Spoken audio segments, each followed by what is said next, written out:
Hello বন্ধুরা, আসসালামু আলাইকুম। আশা করি সকলে ভালো আছেন। দেখতে পাচ্ছেন জেলা প্রশাসক কার্যালয় খুলনা একটি নতুন নিয়োগ বিজ্ঞপ্তি প্রকাশিত হয়েছে। 19শে মে 2024 খ্রিস্টাব্দে প্রকাশিত হয়েছে। এখানে যে সকল জেলা প্রার্থীগণ আবেদন করতে পারবেন, কি পাস হলে আবেদন করতে পারবেন, কত বয়স থেকে কত বয়স পর্যন্ত হলে আবেদন করতে পারবেন, কোন ওয়েবসাইটে গিয়ে আবেদন করতে হবে এবং কত তারিখ থেকে কত তারিখের মধ্যে আবেদন করতে হবে, সে সকল বিষয় নিয়ে আমি বিস্তারিত আলোচনা করব। তো ভিডিওটি শুরু করার আগে আপনার কাছে ছোট্ট একটি রিকোয়েস্ট থাকবে, আপনি যদি আমাদের এই চ্যানেলে নতুন দর্শক হয়ে থাকেন তাহলে চ্যানেলটি সাবস্ক্রাইব করে পাশে থাকা বেল আইকনটি অলে ক্লিক করে রাখবেন, যাতে করে পরবর্তী নতুন কোনো ভিডিও আপলোড করার সাথে সাথে সবার আগে আপনার কাছে নোটিফিকেশন চলে যায়। আর যারা অলরেডি এই চ্যানেলটি সাবস্ক্রাইব করেছেন তাদেরকে অসংখ্য অসংখ্য ধন্যবাদ। তো আর কথা না বাড়িয়ে এবার মূল ভিডিওটি শুরু করব। তো দেখেন, এই সার্কুলারটি 19শে মে 2024 খ্রিস্টাব্দে প্রকাশিত হয়েছে। খুলনা জেলা প্রশাসক কার্যালয় খুলনায় প্রকাশিত হয়েছে। এখানে পূর্ণ নিয়োগ বিজ্ঞপ্তি, আবার নিয়োগ বিজ্ঞপ্তি দিয়েছে জনপ্রশাসন মন্ত্রণালয়ে 19/3/2024 তারিখে এত স্মারকের প্রদত্ত ছাড়পত্রের পরিপ্রেক্ষিতে এবং বিভাগীয় বাছাই কমিটি খুলনা 6/5/2024 খ্রিস্টাব্দের নম্বর স্মারক মূল্যে খুলনা জেলাধীন উপজেলায় নির্বাহী অফিসার কার্যালয় সাধারণ প্রশাসনের আওতাভুক্ত নিম্নবর্ণিত শূন্য পদ সরাসরি পূরণের লক্ষ্যে জাতীয় বেতন স্কুল 2015 অস্থায়ী ভিত্তিতে জনবল নিয়োগের লক্ষ্যে খুলনা জেলায় স্থায়ী বাসিন্দাদের নিকট হতে এই অনলাইনে ওয়েবসাইটে আবেদন আহ্বান করা যাচ্ছে। তো এই যে এই ওয়েবসাইটে গিয়ে আবেদন করতে হবে। তো এটা ভিডিও শেষে দেখানোর চেষ্টা করব।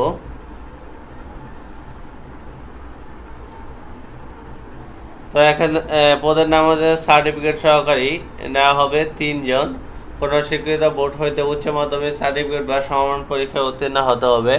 ওয়ার্ড প্রসেসিং, স্প্রেডশিট, প্রেজেন্টেশন এবং বেসিক কম্পিউটার টুল বা সেটিংয়ের দক্ষতা, কম্পিউটার চালানোর অভিজ্ঞতা এবং ওয়ার্ড প্রসেসিং, ডাটা এন্ট্রি ও টাইপিং গতি বাংলা প্রতি মিনিটে 20 শব্দ এবং ইংরেজিতে 20 শব্দ থাকতে হবে।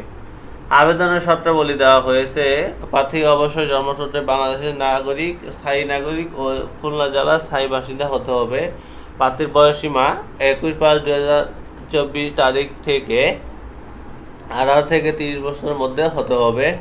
তবে বীর মুক্তিযোদ্ধা বা শহীদ বীর মুক্তিযোদ্ধার পুত্র কন্যার ক্ষেত্রে শারীরিক প্রতিবন্ধীর ক্ষেত্রে 25 বছর পর্যন্ত শিথিলযোগ্য থাকবে।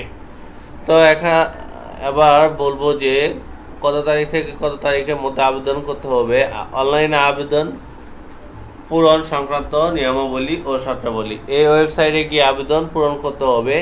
আবেদন শুরুর তারিখ 11/6/2021 সকাল 10টা থেকে 11/6/2024 বিকাল 5টা পর্যন্ত আবেদন চলবে। তো আবেদন করার পর একটি ইউজার আইডি পাবেন, সেই ইউজার আইডিটি ব্যবহার করে দ্বিতীয় এসএমএসটি করবেন।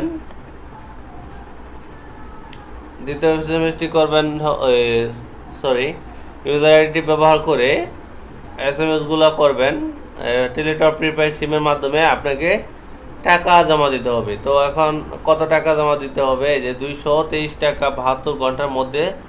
বিশেষভাবে উল্লেখ্য যে অনলাইনে আবেদন এর সকল অংশ পূরণ করে সাবমিট করা হলে পরীক্ষা ফি জমা না দেওয়া পর্যন্ত অনলাইনে আবেদন কোনো অবস্থায় গৃহীত হবে না। তো এই যে অনলাইন টেলিটক প্রিপেড সিমের মাধ্যমে DCKHU rail and a space user ID লিখে সেন্ড করতে হবে 16 নাম্বারে। তো এটি আমি দেখা দিব যে কিভাবে আপনার মেসেজ অপশনে গিয়ে টাইপ করে মেসেজটি সেন্ড করবেন। তো এখন দেখানোর চেষ্টা করব যে কোন ওয়েবসাইটে গিয়ে আপনারা আবেদন করবেন। এই যে এই ওয়েবসাইটে গিয়ে প্রথমে এই ওয়েবসাইটটি নতুন কম্পাউজারে গিয়ে টাইপ করে দিলে এরকম সার্চ দিলে এরকম একটি ইন্টারফেস শো করবে। সেই interface application form check here to application online, এইখানে ক্লিক করে দিবেন। তো এখানে সার্টিফিকেট সহকারী, তারপরে নেক্সট দিবেন। নেক্সট দেওয়ার পরে আপনি যদি অল জবসের মেম্বার হয়ে থাকেন তাহলে ইয়েস দিবেন, আর যদি না হয়ে থাকেন তাহলে নো দিবেন। দেওয়ার পরে নেক্সট দিবেন।